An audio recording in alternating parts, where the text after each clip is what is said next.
Let's take our Bibles again to Deuteronomy chapter number 31 this time. Chapter 31. And I want to show you something that is probably the most encouraging thing that God could ever reveal about himself, reveal about himself to us. And that is that if God sends you, he will go with you. And think about that for a second. If God is sending you somewhere, he's not sending you alone, even if physically or in a human perspective, no one else is going with you. Know this, that God, if he sends you, is going with you. And that should be an encouragement to you, not only in your endeavors to go and do what God has told you to do, but also as an indicator that we should be careful that we don't travel away from him, because now remember, physically, in the sense of God is everywhere, God is always with you. That doesn't mean that he's going with you as in on your side.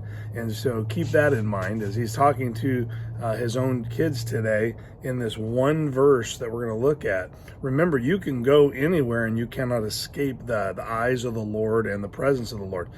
But that doesn't mean that he's on your team. It's only when he sends you or he directs you that he is going with you, in the sense of, I'll fight your battles, I'll provide, I'll do all the things. And a lot of people are saying, why doesn't God do this and why doesn't God do that? Well, maybe in many of those cases, it's because we went somewhere that he did not send us, if that makes sense to you. And so listen to the passage and you'll better understand what's going on here. In verse number 6 of Deuteronomy 31, he says, "Be strong and of a good courage, fear not, nor be afraid of them, for the Lord thy God, he it is that doth go with thee, he will not fail thee, nor forsake thee."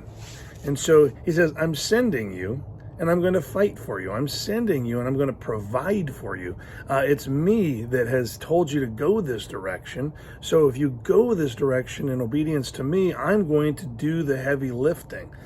Excuse me. And a lot of people will go any direction they want to, and they get upset with God that doesn't bless their efforts.